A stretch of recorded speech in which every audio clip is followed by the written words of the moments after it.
Now we'll get into the depressurization sequence. This was one area of flight preparation that was never completely performed on the ground.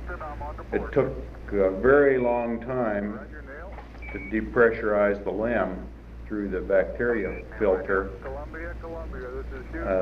with the FLIS adding gases to the cockpit environment.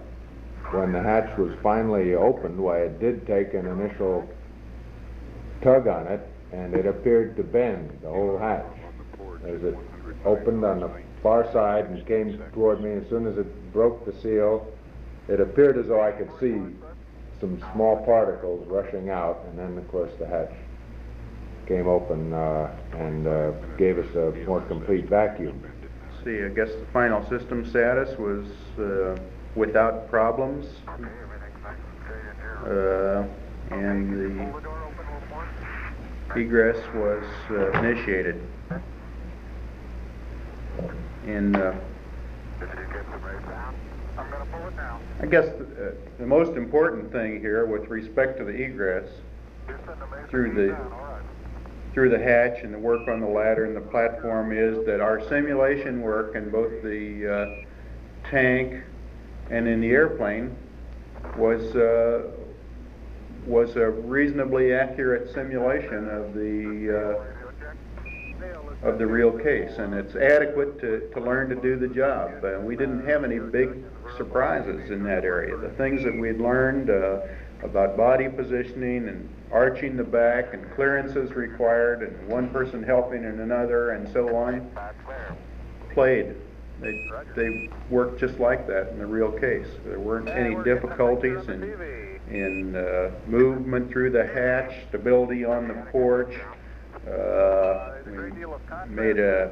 After getting onto the porch, I came back into the LEM and went up around the Z27 corner, made sure that was as expected, and it was, and we returned out to the porch, got on the ladder, discarded our duffel bag with the armrests, and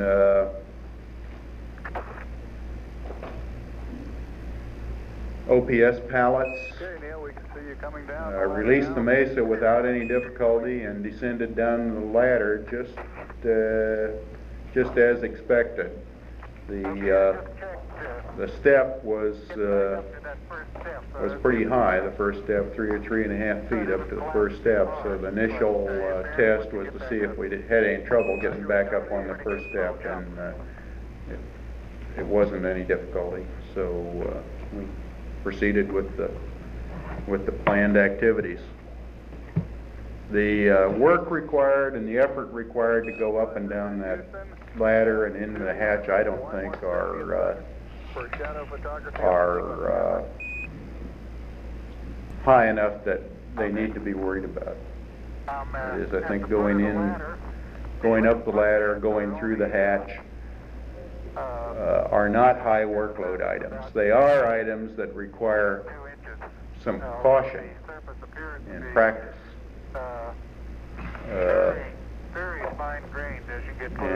Probably I had it a good bit easier than Buzz did, since he had to do it by himself. He had to go through the hatch and around the corner by himself. But I think the initial first man moving out is a little bit more difficult, because the second man has to be back behind the hatch and has to try and move it out of the way.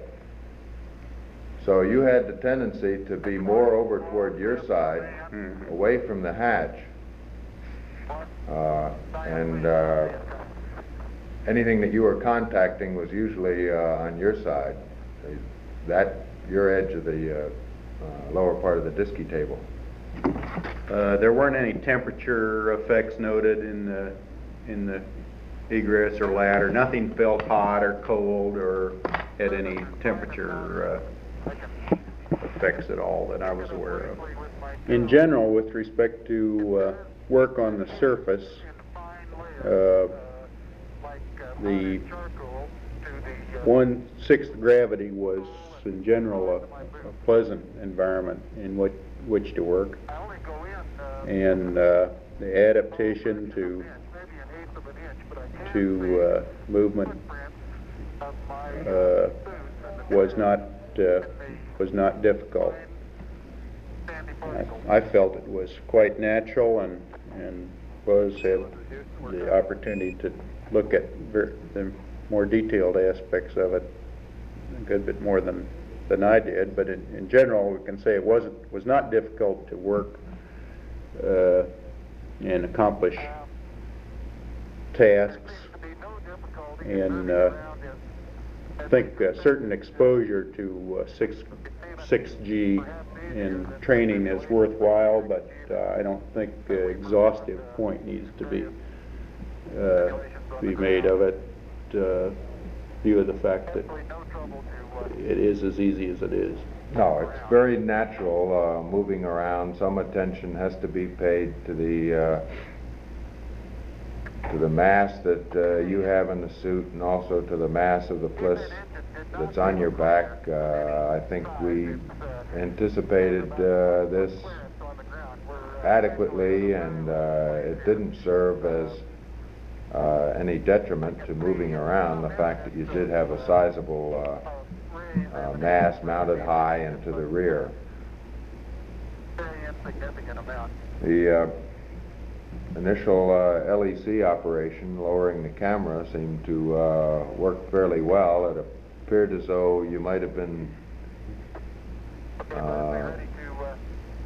pulling on the wrong one at first, but it was pretty easy for me to see that you were pulling the strap that would run the camera up instead of down, and we got that headed down without any particular trouble. Well, I had a little bit of difficulty.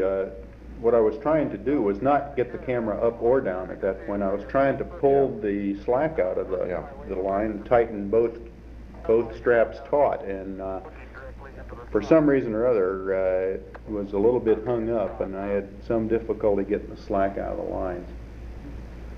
Once having done that, though, it came down very nicely. Now, unofficial time on the first step. We changed the order a little there and got the camera down before doing the contingency sample.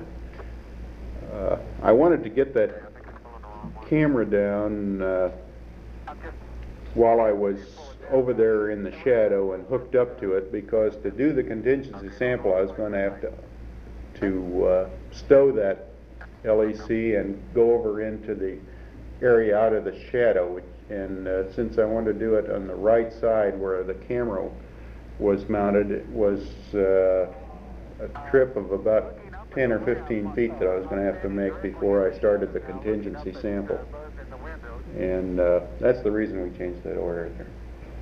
And I can see everything quite clearly. The light is sufficiently the operation of the suit in general was very pleasant, and it was very little hindrance to mobility,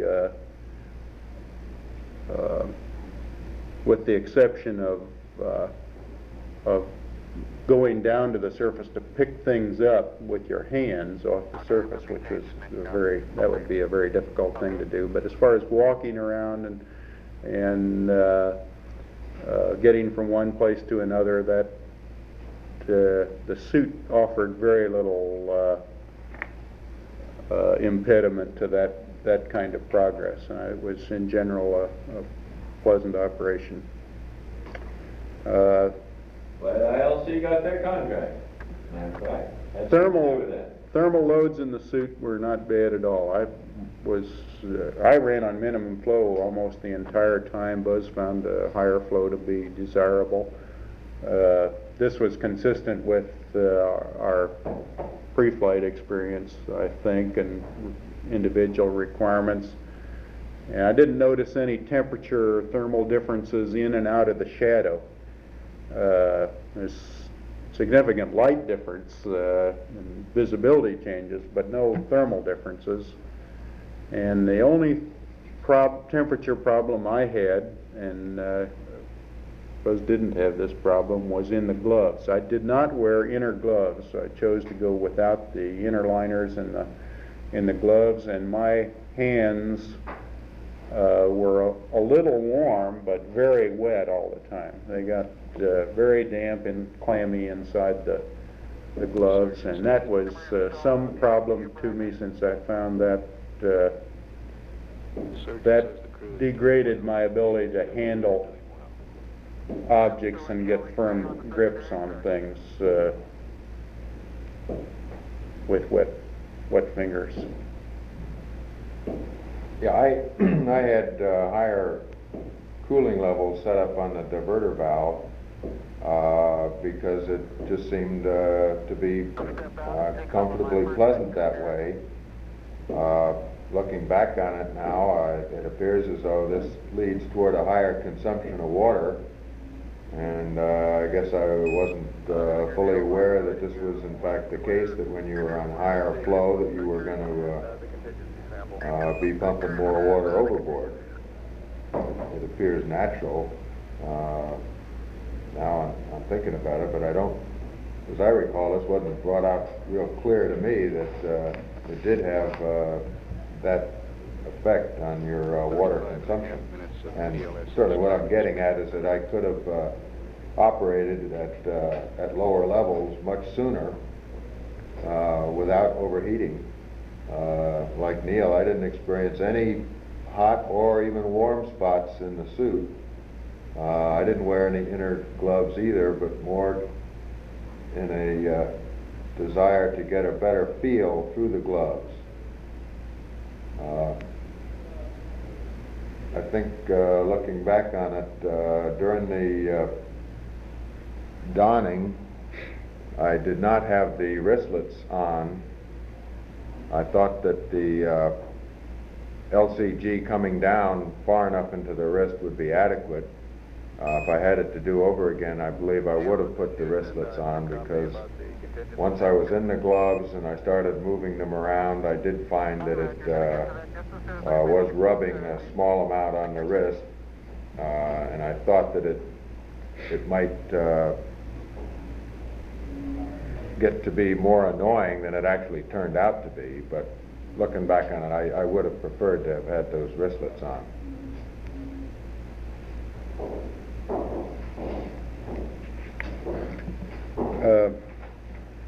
The photography through the Hasselblads on the RCU mounts was satisfactory. I did have a little bit of trouble installing the camera on the RCU mount. It seemed like for some reason the RCU was opening a little higher. The opening to the slot, as you first put the tongue in the groove, was binding a little bit, and I always had a little bit of difficulty getting it started. I'd never observed that problem on the ground or any other time. I can't account for why that was. Oh, it's very easy to see in the shadows after you adapt for a little while. When you first come down the ladder, you're in the shadow and you can see everything perfectly, the lamb, things on the ground.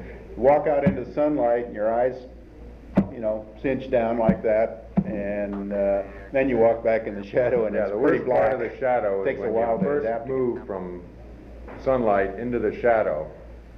Actually, when you're just at the border and the sun is still shining on the helmet as you cross sun, you've got this reflection of your face and everything in the visor, and it's just about impossible to see anything in the shadow. As soon as you then get your helmet into the shadow, you can begin to pick up things and begin to go through a dark adaptation process. But continually moving back and forth, sunlight into shadow, is something that ought to be avoided, because it's going to cost you some time.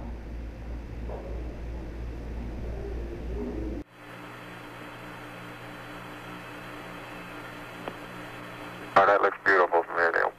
It has a stark beauty all its own. It's like much of the high desert of the United States. It's different, but it's very pretty out here. Be advised that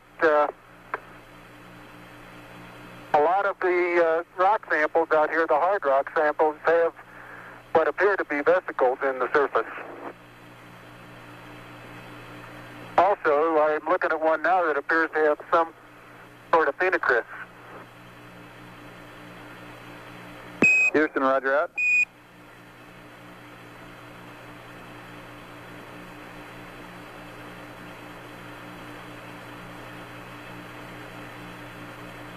Okay, the handle is off the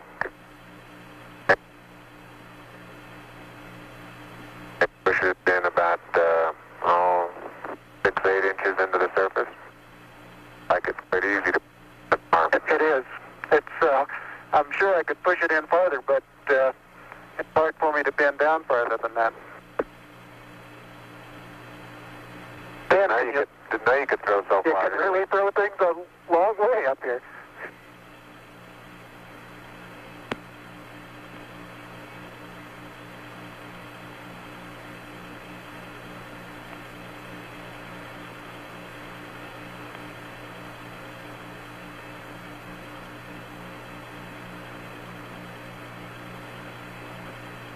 My pocket open, but? Yes, it is. It's not up against your suit, though. Hit it back once more. More toward the inside. Okay, that's good.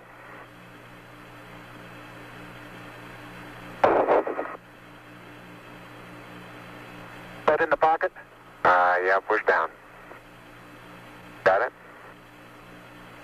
Now, it's not all the way in. Push it.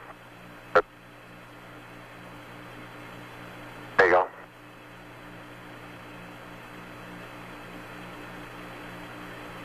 Agency sample is in the pocket. My oxygen is 81%. I have no flags, and I'm in minimum flow.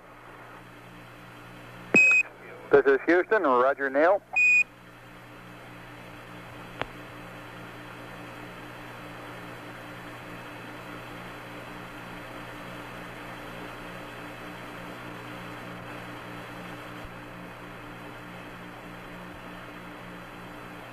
Okay, I got the camera going at 1 frame a second. Okay.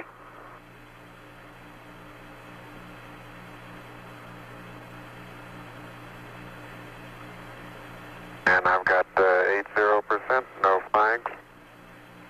Good.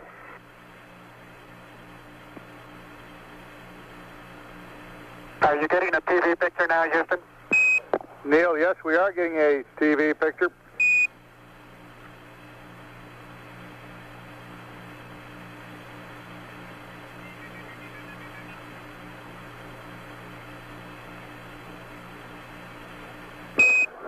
Neil, this is Houston. We're getting a picture. You're not in at the present time. We can see the bag on the LEC being moved by Buzz, though. Here you come into our field of view.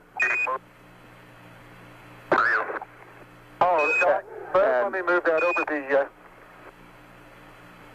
edge for you. Okay, ready for me to come out? Yeah, just stand by a second. I'll move this over the handrail.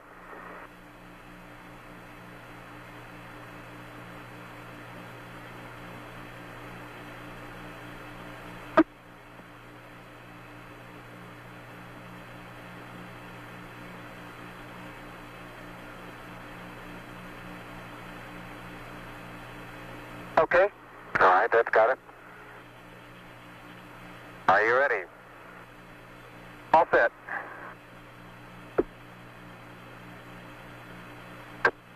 Okay, you saw what difficulties I was having. I'll try to watch your bliss from underneath here.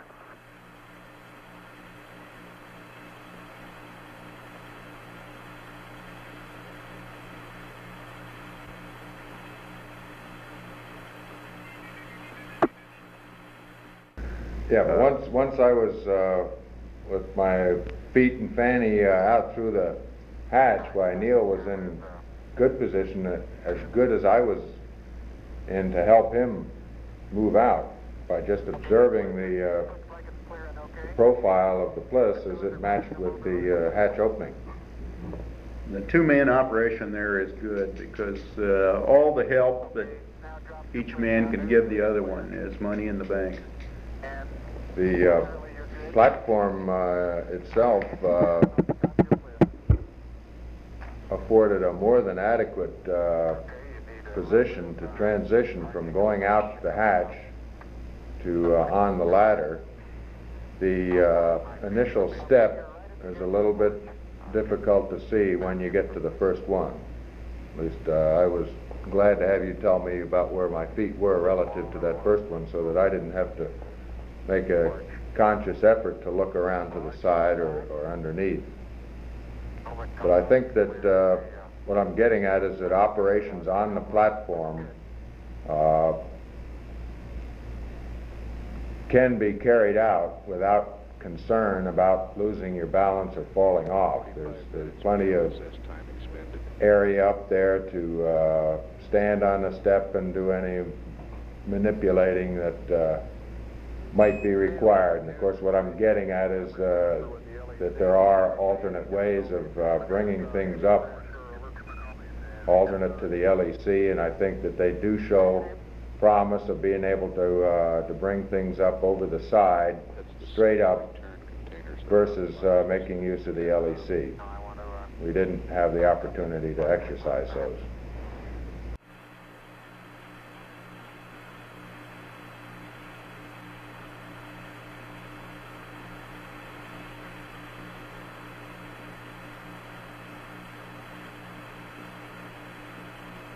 Making sure not to lock it on my way out. Particularly good thought. That's our home for the next couple hours. We want to take good care of it. Okay, I'm on the top step and I can look down over the RCU and landing gear pad. It's a very simple matter to hop down from one step to the next. Yes, I found it to be very comfortable, and walking is also very comfortable.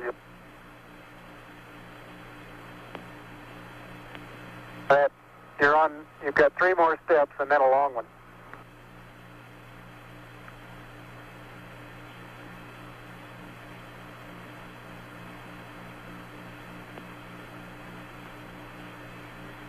Okay, I'm going to leave that 1 foot up there and both hands down about the 4th rung up. There you go. Okay, now I think I'll do the same.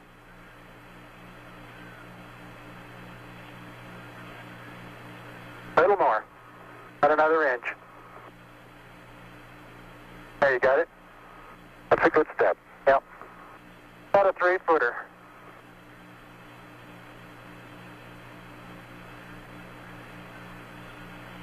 Beautiful view. Isn't that something? Magnificent sight out here. Magnificent desolation.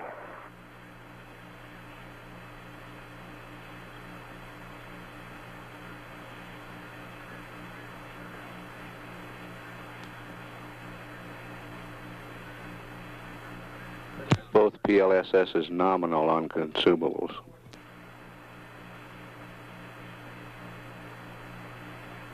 Looks like the secondary strut have little thermal effects on it right here, Neil. Yeah, I noticed that. Seems to be the worst, although similar effects are on all around. Powder is very, very fine powder, isn't it? Isn't it fine? Right in this area, I don't think there's much of any but fine powder. Sometimes clouds together, and it's hard to tell whether it's a clod or a rock. Notice how you can pick it out? Yeah, and it bounces and then...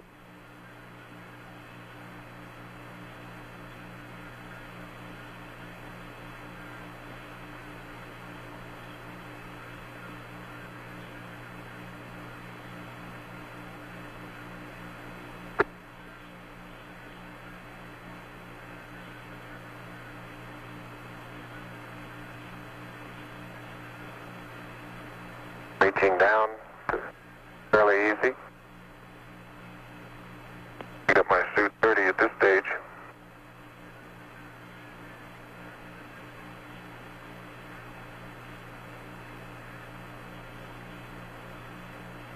The mass of the backpack does have some effect in inertia.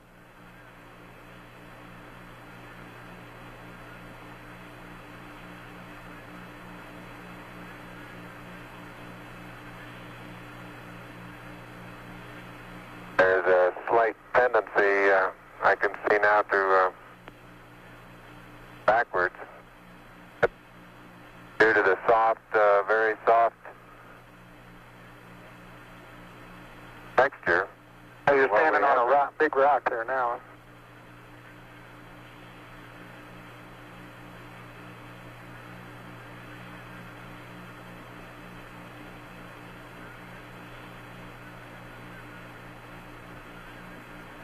This pad sure didn't. No, it didn't. Absolute no crater there at all from the engine. No. I wonder if that right under the engine is where probe might have hit. I'd like that. Yeah, I think that's a good representation of our sideward velocity of touchdown. Hold at the probe. I'll see that probe over on the minus Y strut. Broken off and bent back up. That did, didn't it? The other two boats bent over.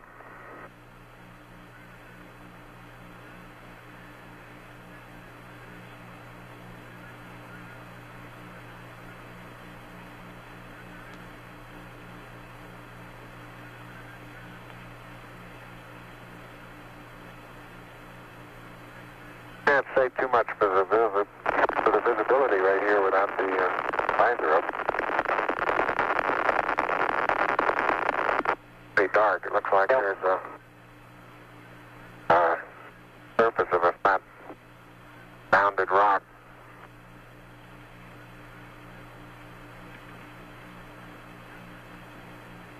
And incidentally, these rocks, very powdery surface.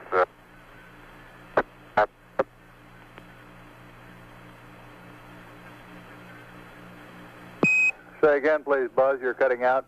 And here's some. I say that the rocks are rather slippery. Roger. Very powdery surface. When it's on there, it's fill up all the very little fine porises. They'll tend to slide over it rather easily.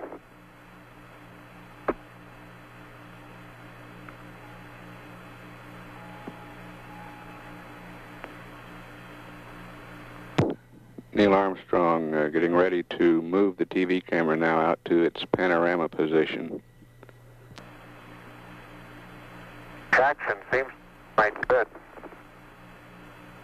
Particular area.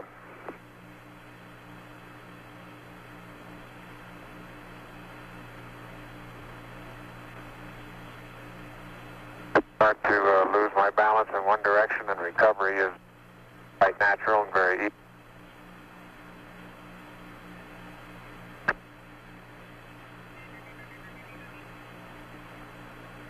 And moving arms around, Jack doesn't go off the surface. Not quite that light-footed. And I have the insulation off the mesa now. The mesa seems to be in good shape. You have to be careful that you're leaning in the direction you want to go, otherwise you slightly inebriate the. In other words, you have to cross your foot over to stay underneath where your center of mass is.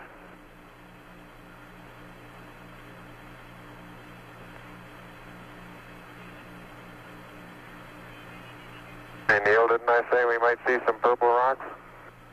Find the purple rocks? Yep.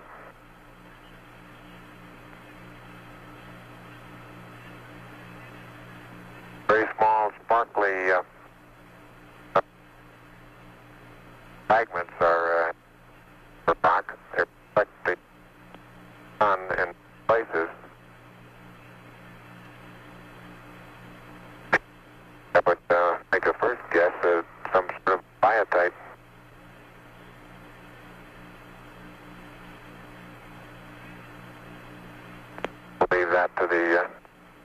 further analysis.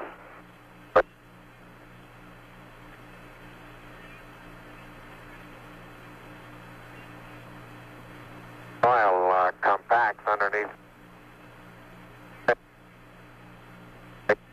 Completely. No. You don't sink down more than a quarter of an inch.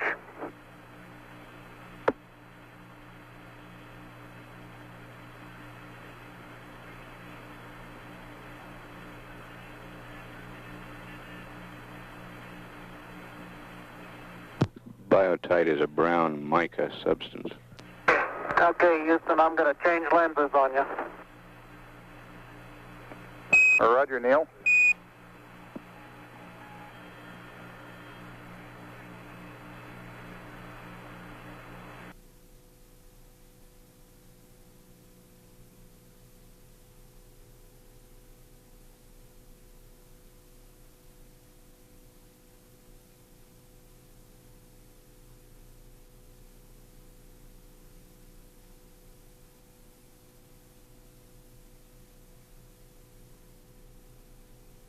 Thank you.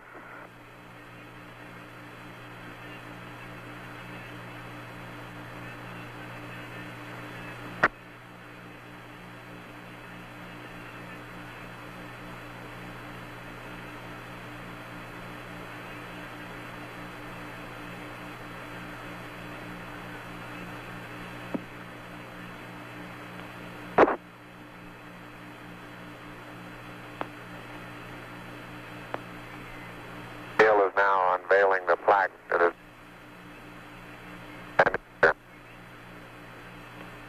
Roger, we got you bore-sighted, but back to one side. Bore-sighted.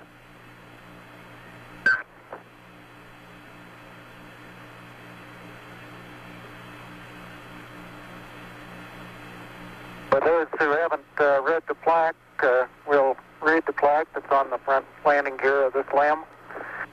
There's two hemispheres, one showing each of the two hemispheres of Earth. Underneath it says, "Here men from the planet Earth first set foot upon the moon, July 1969 AD. We came in peace for all mankind." It has the crew members' signatures and the signature of the President of the United States.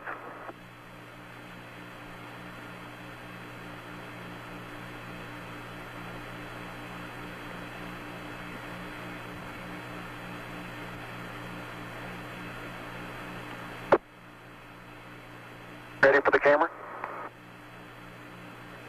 I'll get it. Yeah, you're taking the TV on now. Touch the LEC there.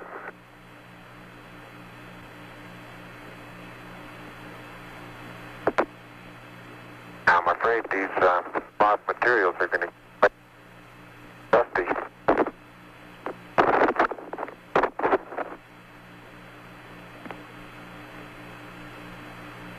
The surface material, powdery. I don't know how good your lens is, but if you can smudges on my gloves.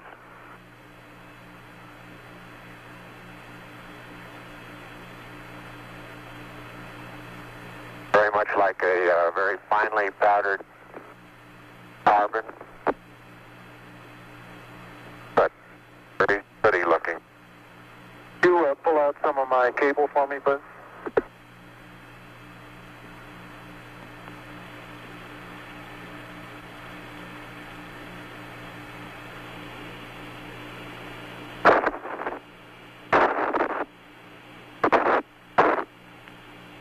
Houston, how close are you able to get things in focus? This is Houston. We can see Buzz's right hand. It's somewhat out of focus. I'd say we were focusing down to probably about 8 inches to a foot behind the position of his hand when he was pulling out the cable.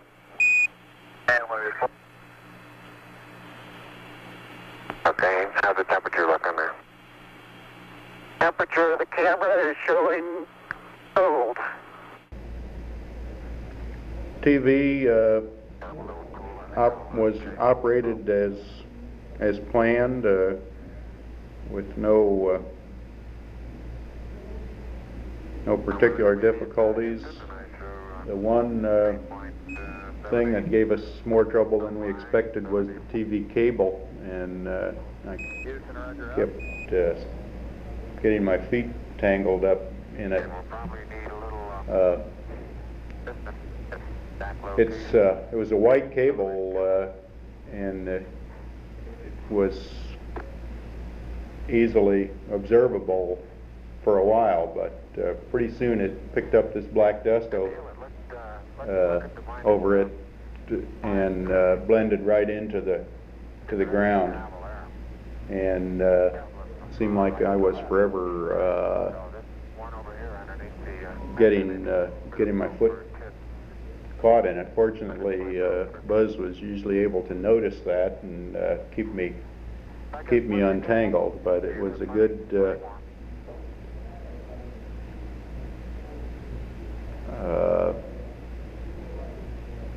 justification for the two men helping each other out there. There's no question about that. He was able to tell me which way to move my foot and keep out of trouble. But we knew this might be a problem in our simulations, but there just was no way that we could avoid having to cross back and forth across that cable. There was no camera location that could prevent a certain amount of that kind of thing being required. Neil initially pulled out maybe 20 feet of cable, and then I pulled out the rest of it. It seemed to reach a stop. In other words, I seemed to have a certain amount of resistance, and I thought that was the end of the cable. However, I pulled a little more normal to the opening and found that I could then pull it out to the point where I saw the black and white marks on it. The cable itself, being wound around the mounting inside the mesa, picked up this set to it, so that when it was laid on the surface in 1/6G, it continued to have a spiral fashion to it, which would leave it sticking up from the surface 3, maybe 4 inches. And I think it'd be a good thing if we could get rid of that in some way. The field of view is okay. We'd like you to aim it a little bit more to the right, over. Your toe was continually going underneath it as you walked, rather than over the top of it. And one time when Neil did get it wrapped around his foot, the little tab on the back of the boot that you use to pull the boot up sticks up, and the cable very neatly wrapped itself over the top of that, and he was shaking away, and that was one of the problems you had in trying to get untangled. I don't know whether that's worth moving that tab or not. It's worth thinking about, maybe. Let's try it like that for a while. I'll get a couple panoramas with it here. Roger, you look okay as far as distance goes, Neil, and we'll line you up again when you finish the panorama. You're going too fast on the panorama sweep. You're going to have to stop for... I haven't stopped. I haven't set it down yet. That's the first picture in the panorama, right there. Roger.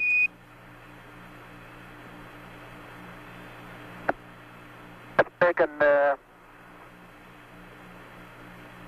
just about northeast. Tell me if you got a picture, Houston. Well, we've got a beautiful picture, Neil. Okay, I'm going to move it.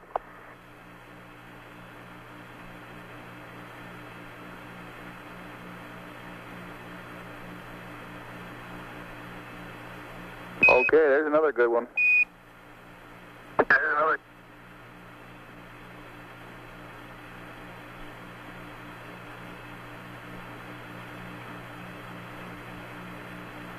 Okay, we got that one.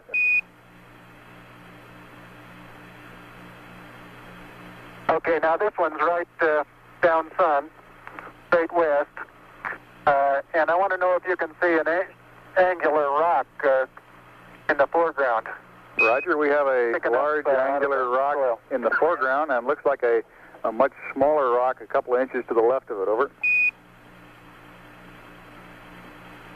Right, and then on beyond it about 10 feet is an even larger rock that's very rounded. That rock is about, the closest one to you is about sticking out of the sand about 1 foot. It's about 1.5 feet long, and it's about 6 inches thick, but it's standing on edge. Roger.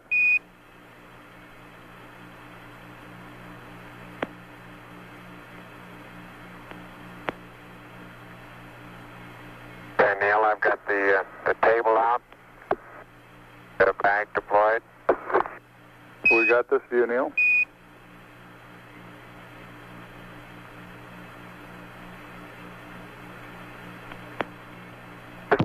Straight south. Roger, and we see the shadow of the limb. In the hills, Roger, the little hills just beyond the shadow of the limb is a pair of elongate craters. About probably the pair together is 40 feet long and 20 feet across, and they're probably 6 feet deep. We'll probably get some more work in there later.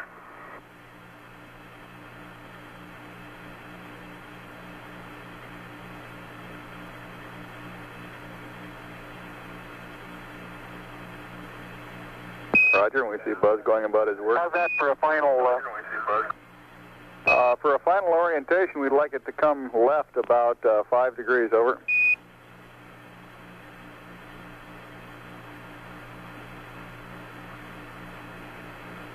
Back to the right about half as much. Okay.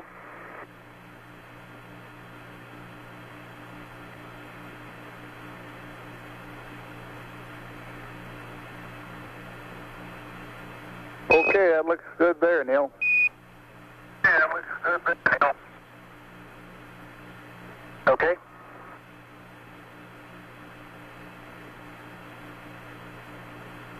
One hour, 7 minutes time expended.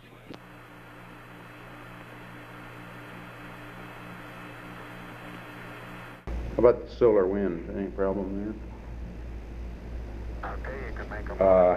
No, I found that the shaft extended and then locked back into position in a very easy fashion. It folded out, deployed, and unrolled, and I was able to hook it down on the bottom catch without any undue shifting around. In putting it in the ground, it went down about 4 to 5 inches, and wasn't quite as stable as I would like it to have been, but it was perfectly adequate to hold it in a vertical position, and I could make some adjustments to make sure that it was perpendicular to the sun, and as I indicated in the tapes, the shadow that was cast by the solar wind afforded a good check on the fact that you did have it mounted perpendicular to the sun. So I think they got a very high degree of cross-sectional coverage. When we get to some of the penetrations of the surface later, it's going to be quite evident that once you start to go past that 4 or 5 inches, the ground underneath that level gets quite hard. But in putting in the solar wind, I didn't get much of a cue to this at this point.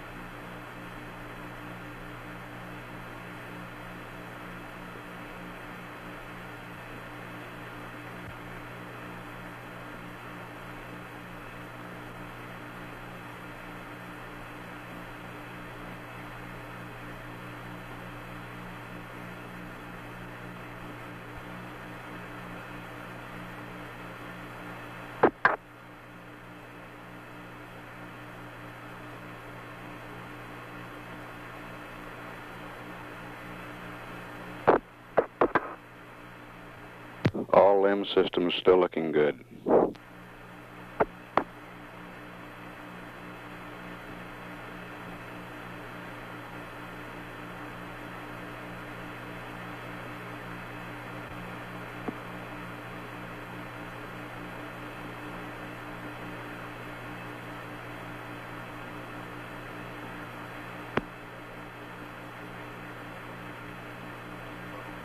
Okay?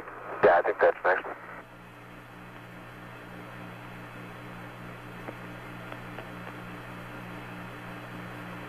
Dead end, come off.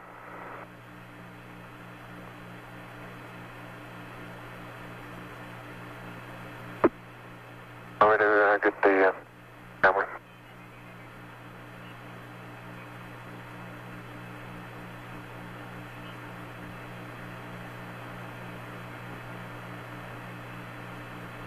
Take that part.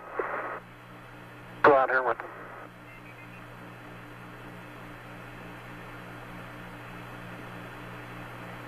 Head up to the rock here.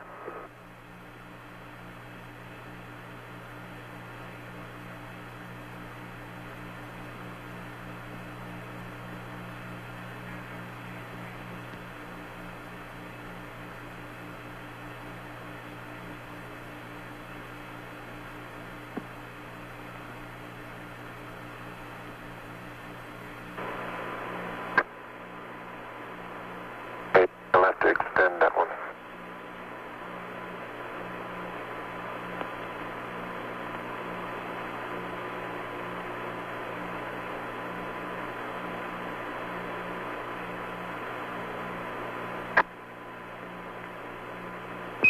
Columbia, Columbia, this is Houston, ALS, over. Houston, ALS, over.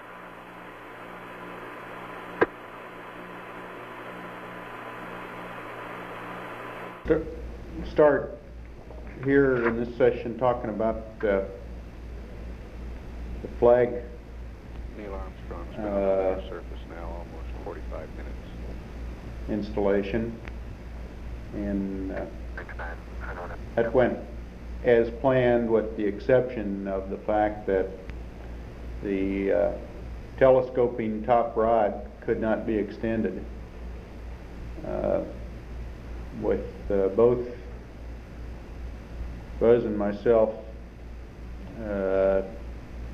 operating it together, trying to put enough force in to extend the rod. It appeared to just be stuck, and we gave up trying, and so the flag was Roger, the EVA is progressing beautifully. partially I believe they're setting up the flag. folded when we installed it on the flagstaff.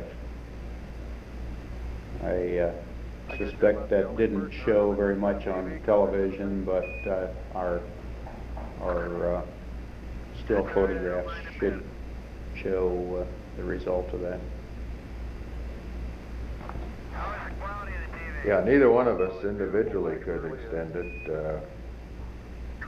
Thought maybe we could one pull one end, one the other, but then it appeared as though we didn't want to put too much force in on this, because if it ever gave way, why, we'd probably find ourselves off balance. I don't know how we'll ever find out what happened. I suggest this is just something that may in some way be due to thermal conditions or vacuum welding, something like that.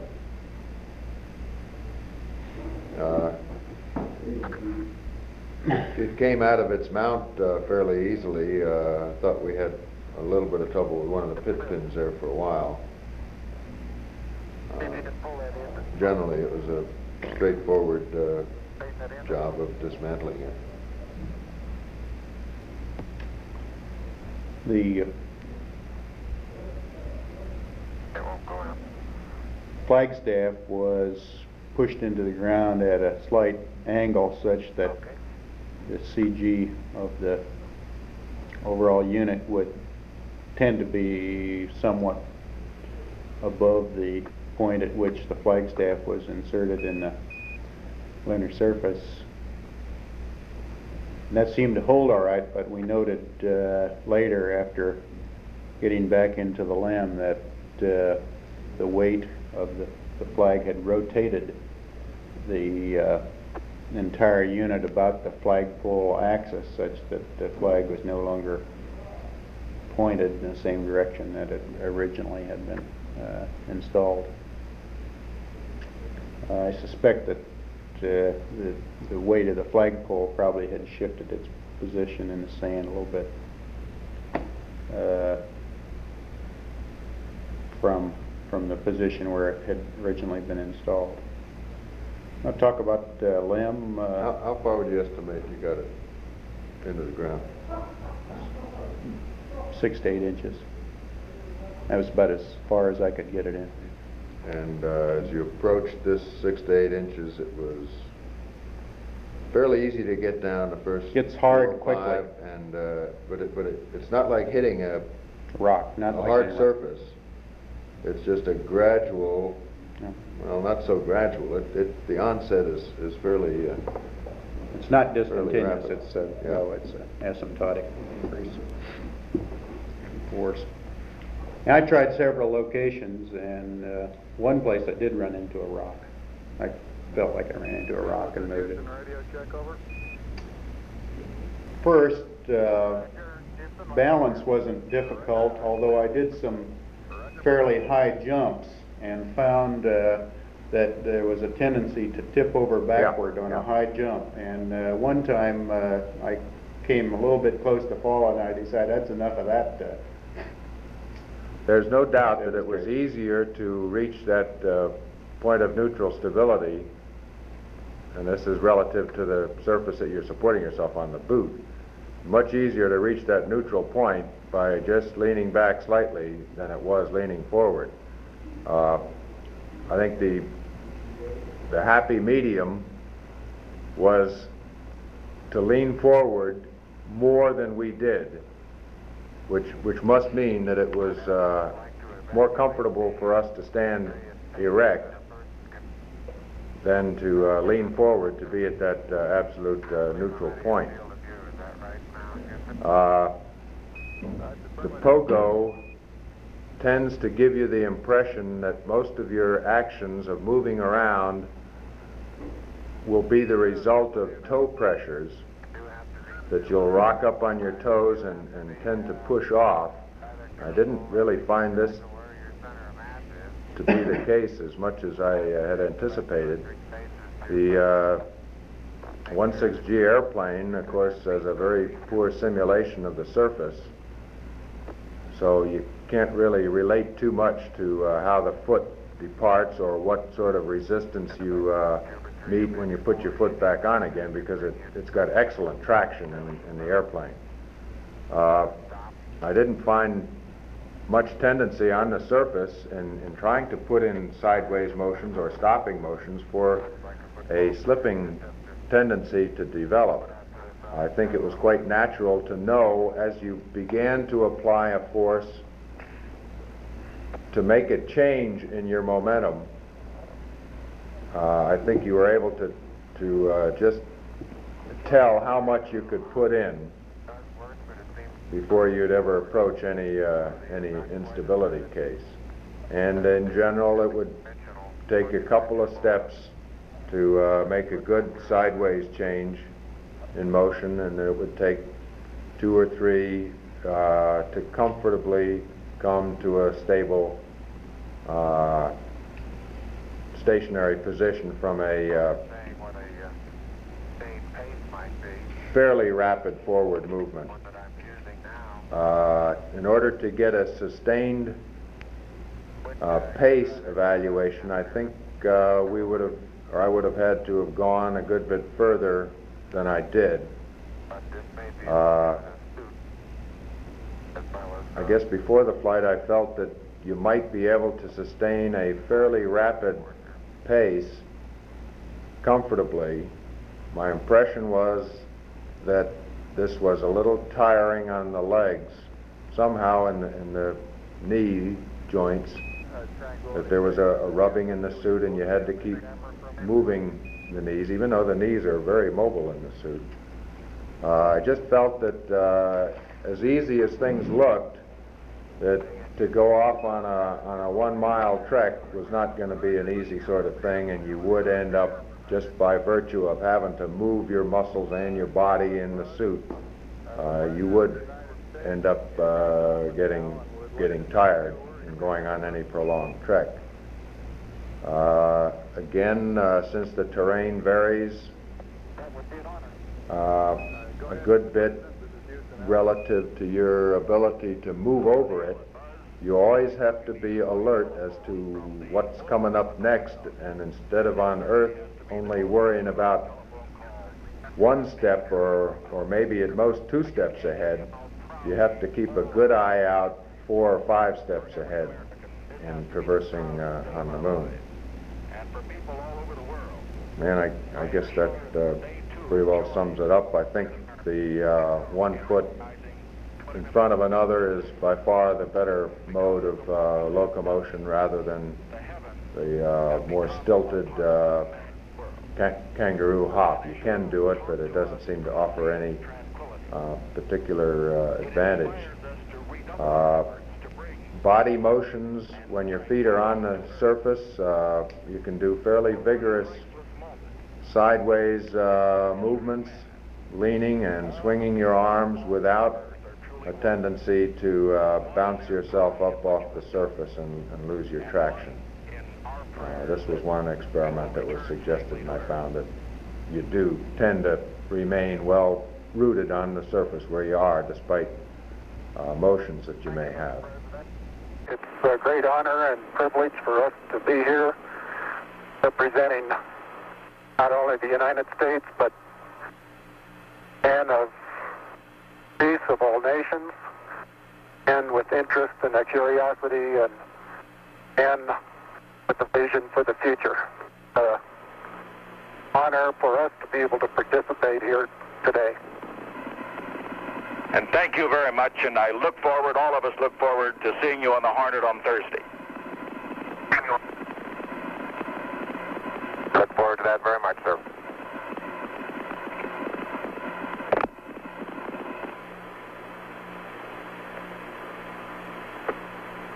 Columbia, Columbia, this is Houston, over. Loud and clear, Houston. Roger, I've got a P-22 auto optics pad for you.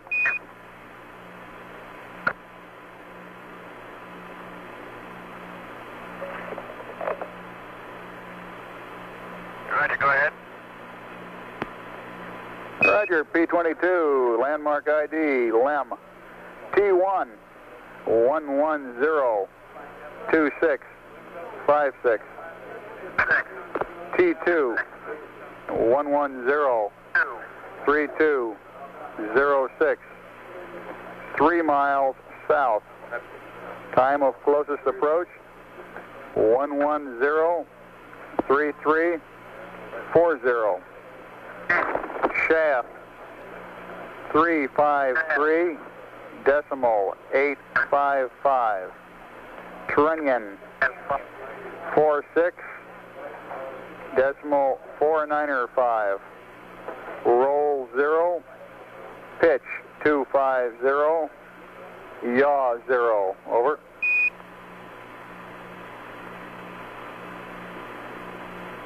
Roger, thank you. Readback now required.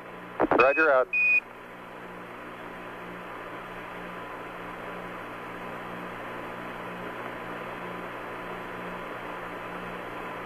Houston, it's very interesting to note that when I kick my foot this material with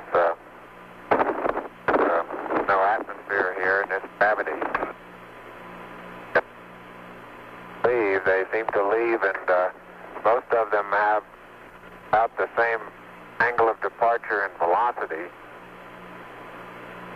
Where I stand, the large portion of them will impact at a certain distance out. There are several certain percentage, of course, that will impact different regions out, but so it's highly dependent upon the initial trajectory upwards, determines where most of the majority of the particles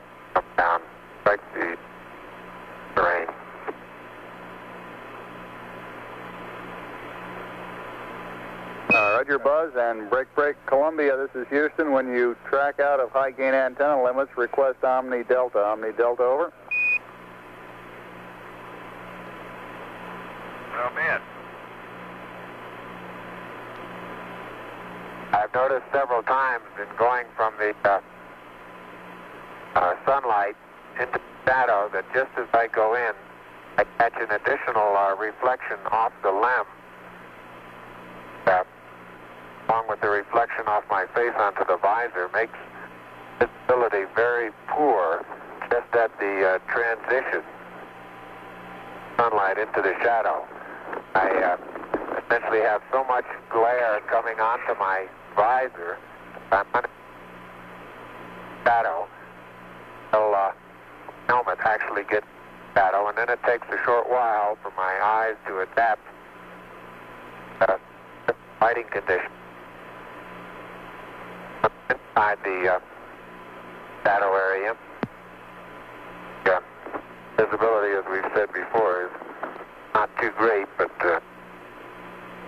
both visors up. We can certainly get what sort of footprints we have and the general condition of the soil. And after being out in the sunlight a while, it takes... watch it, Neil. Neil, you're on the cable. Okay. Yeah, lift up your right foot. Right foot. It's still... Your toe is still hooked in it. That one? Yeah, it's still hooked in it. A minute. Okay, you're clear now. Thank you. Let's move that over this way. Neil Armstrong has the scoop for the bulk sample collection.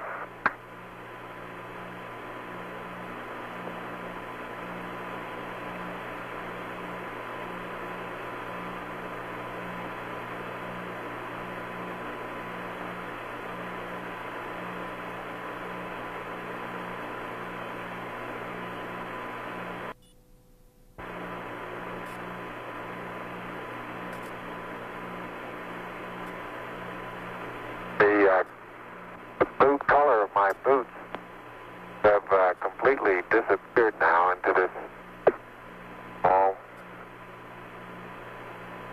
Still don't know exactly what color to describe this other than grayish cocoa color.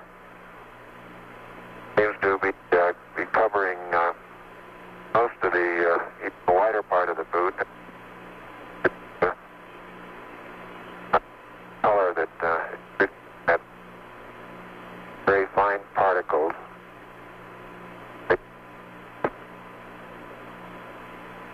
Buzz, this is Houston. You're cutting out on the end of your transmissions. Can you speak a little more closely into your microphone, over?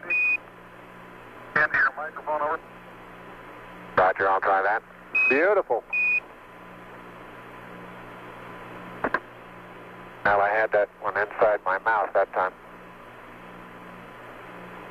Sounded a little wet.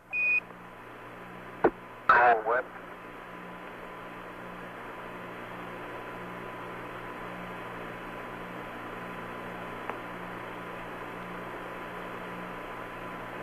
Neil's been on the surface an hour now.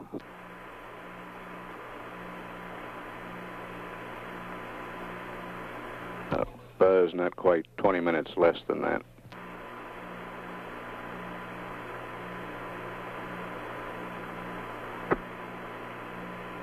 In general, time spent in the shadow doesn't seem to have any thermal effects that we feel inside the suit. There is a difference, of course, in the coming radiation and the helmet, so I think there's a tendency to feel a little cooler in the shadow than we feel out in the sun.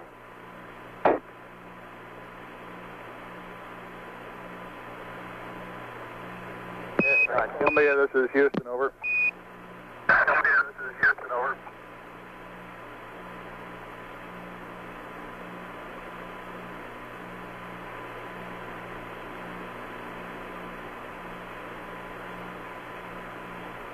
One hour and a half expended on the PLSSs now. Columbia, this is Houston, over.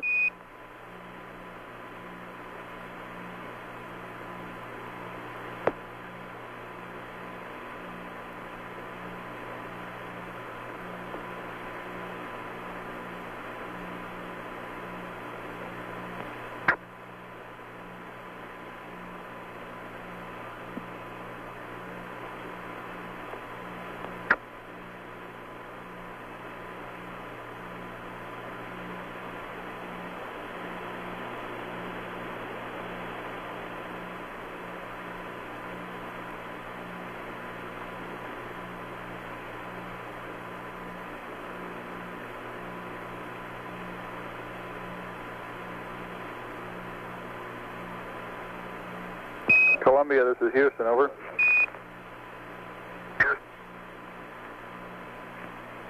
Houston, Columbia, Delta. Roger, you should have VHF AOS with the LEM right about now. VHF LOS will be at 40 minutes, 15 seconds, over. Thank you.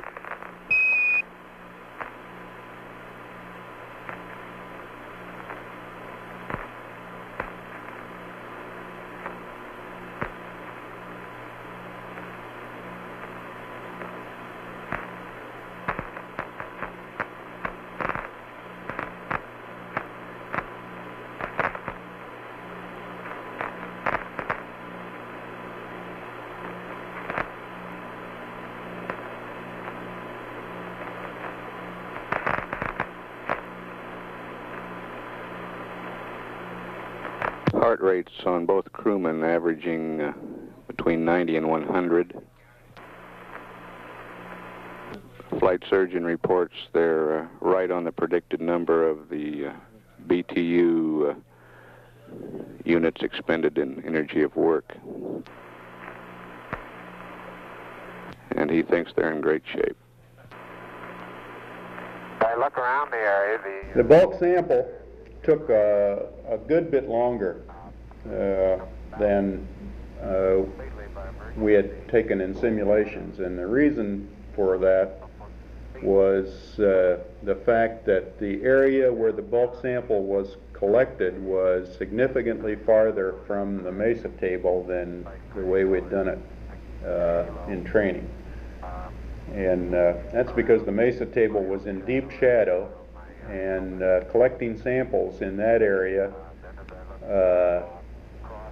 was far less desirable than out there in the sunlight where you could see what you were doing. In addition, you were farther from the exhaust plume and the contamination of the propellants. So I made a lot of trips back and forth out in the sunlight and then carried it back over to the scale where the sample bag was mounted, and probably 20 trips back and forth from sunlight to shade.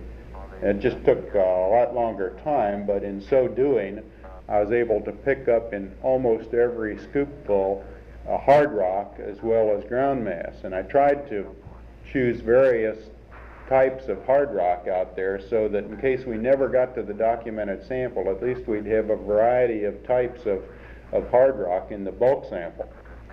This was at the cost of probably double the amount of time that we normally take for the bulk sample.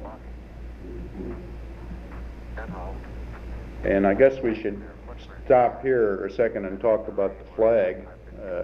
Yeah, I wanted to say one thing about being yawed left in connection with this cable. Putting the area of the mesa in the shadow put the cable in the shadow also.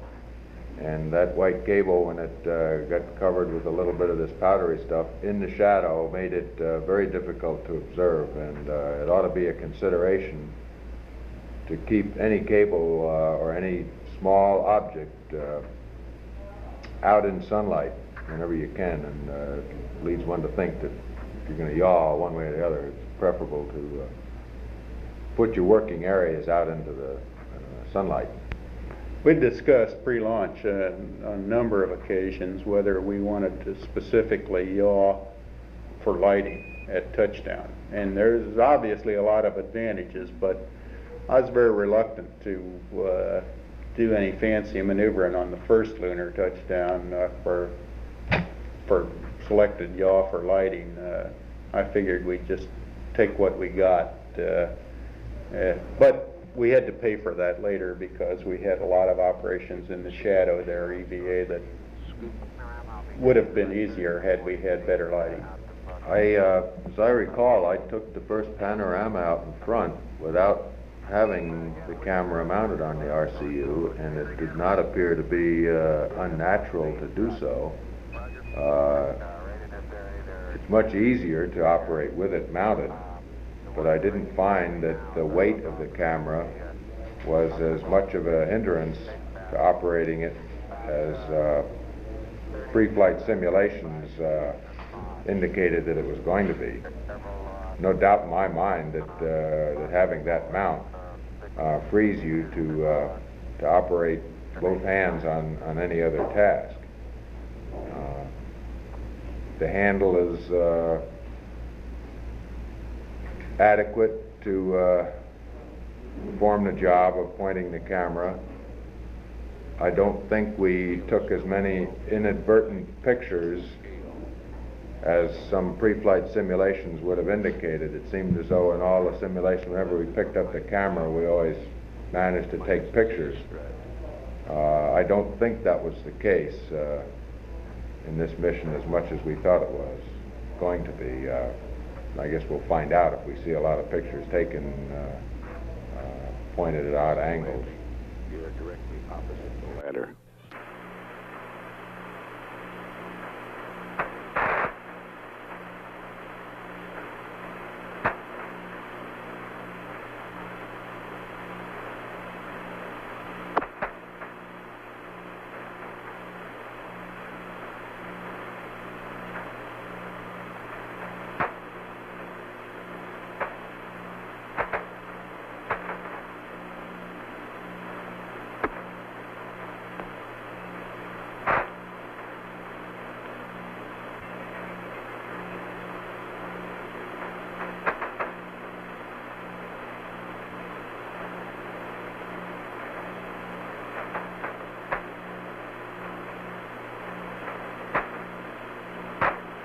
Neil's been on the surface about an hour and 10 minutes now.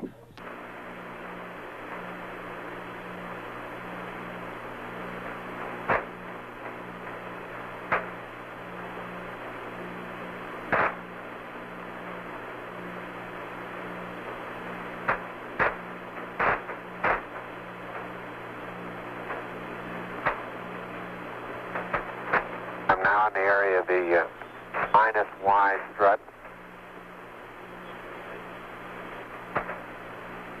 Taking some section photographs.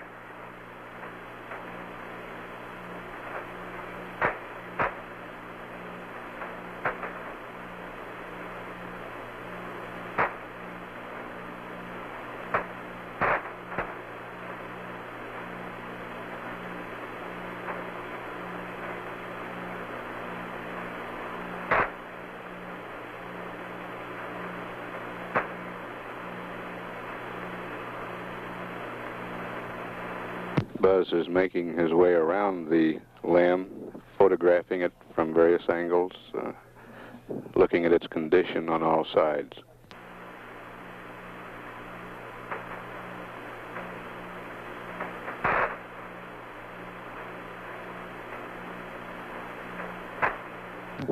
Neil's still occupied with the bulk sample.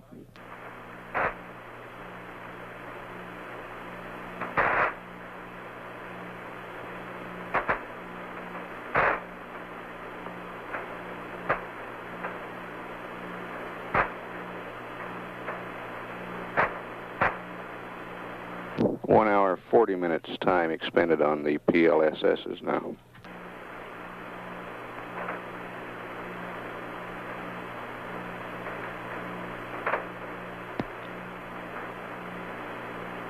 How's the bulk sample coming, Neil? Bulk sample is just being sealed.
Columbia, this is Houston. Go ahead, over.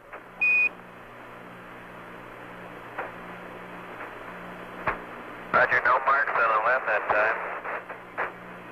I did see a suspiciously small white object with coordinates are.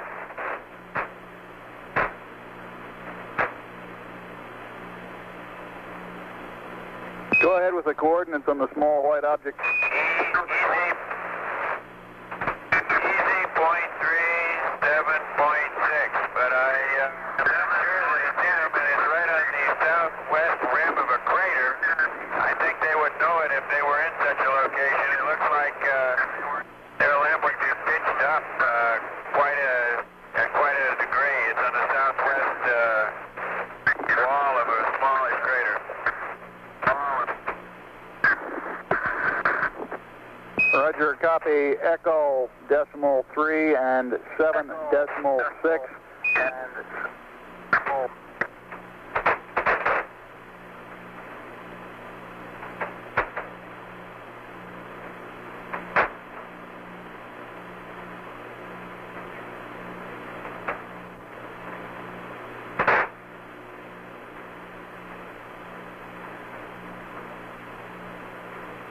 And Columbia, this is Houston. While I'm talking to you, LOS will be at 111 19er 31.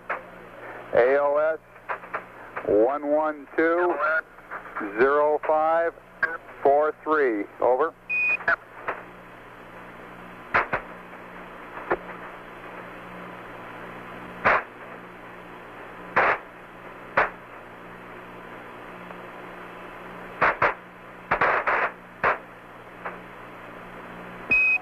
Columbia, this is Houston. Did you copy LOS, AOS times? Over. Copy. AOS.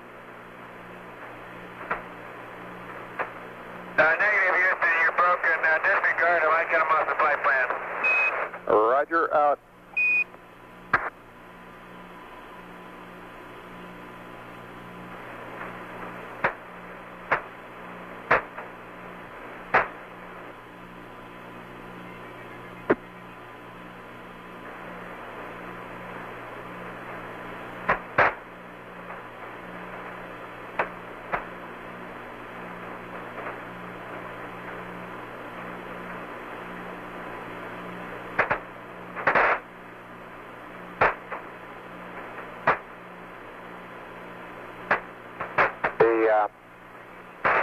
Exhaust deflector that's mounted on quad 1 seems to be a good bit more wrinkled. Right now on quad 4. You're breaking up again, Buzz. Breaking up again, Buzz. I say the jet deflector that's mounted on quad 4 seems to be, the surface of it seems to be more wrinkled than the one that's on quad 1. Generally, underneath part of the LEM seems to have stood up quite well to the, look at some pictures in the aft part of the LEM that illuminate the thermal effects much better than we could get them up here in the front. Roger, out. I want to get some particular photographs of the bulk sample area, Neil. Okay.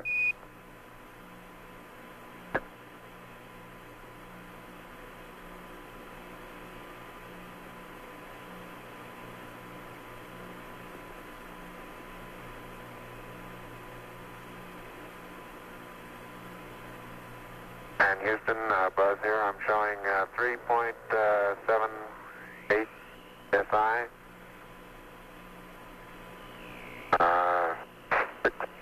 3%. No flags. Adequate.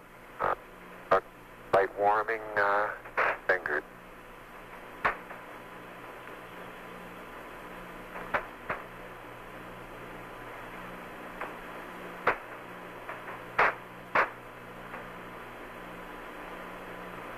Roger, and Neil has 66%. O2, no flags. Minimum cooling, and the suit pressure is 382. Houston, roger out.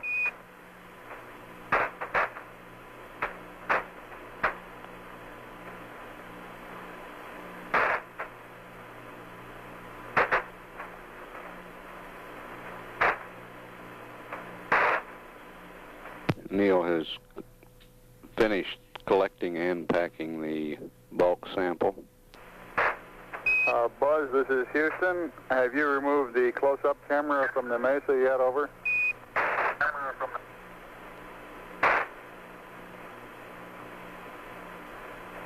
Negative, thank you.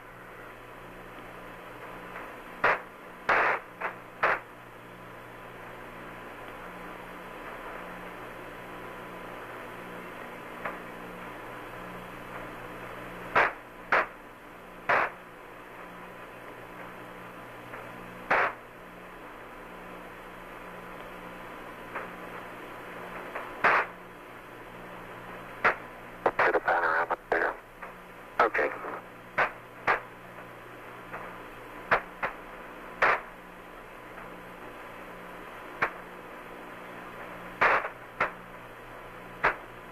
Got it? Got it.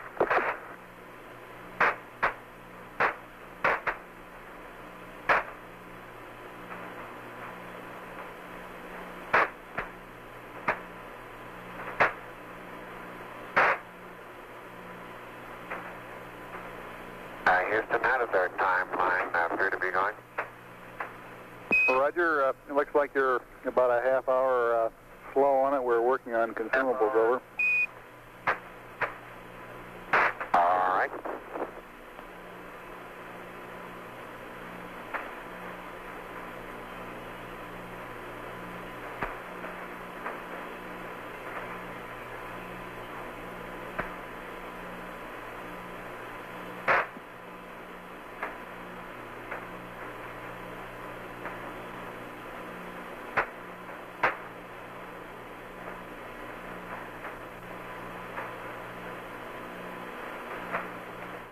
How about the LEM inspection?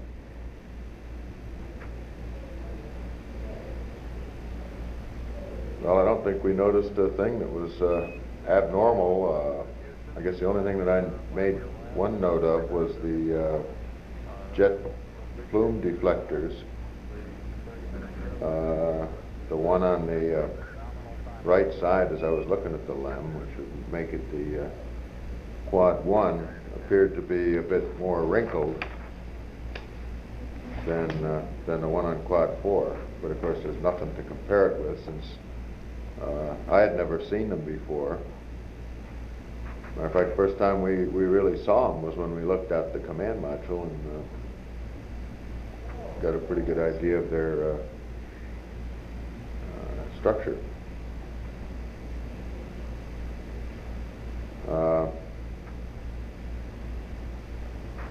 The only abnormality I noted was, and it wasn't an abnormality, but we did note that the insulation had been thermally damaged and broken on the secondary struts of the forward leg. Well, this was true And somewhat in the some of rear the other. also. We didn't carefully check every secondary strut, but the primary struts didn't seem to be Yeah, and the badly damaged. They footpad were- didn't appear to have suffered hardly at all. There was a sooting or darkening, carboning, I don't know what you'd call it, but there was a deposit. At least I feel it was a deposit rather than just a baking or singeing of the material. We have some pictures of the struts. But the part that had been, I guess, melted and separated and rolled back or peeled back on the secondary strut just appeared as though it was a much more flimsy design than any of the other thermal covering on there, and I don't think there's anything significant with the fact that part of the thermal coating that was higher up had separated, whereas the lower down material hadn't.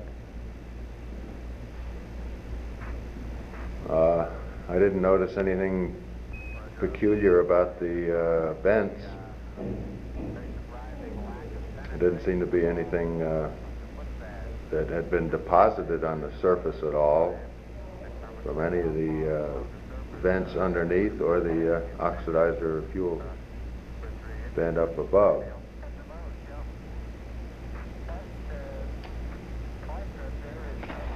The worst insulation damage was on the front plus C strut.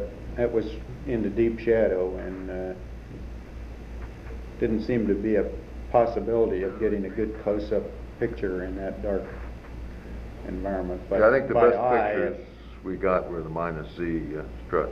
it's less damage than the examples we'd looked at pre-flight, and just the very outer couple layers, I think, had been penetrated.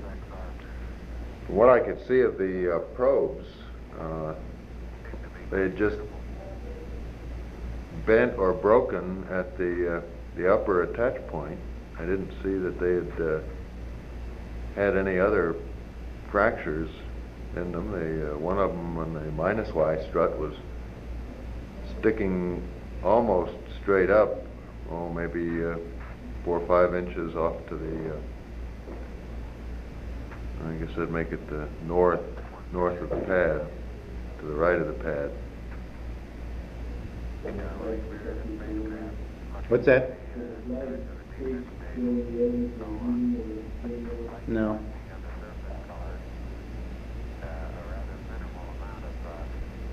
Well, that was a pretty substantial metal case on the outside of it. Yeah. And there wasn't any thermal effects at all noted on the inner thermal coating. Of course, it was trying to protect something that was relatively fragile, the flag itself, but there was no signs of degradation on the flag. I don't remember seeing the -Z probe.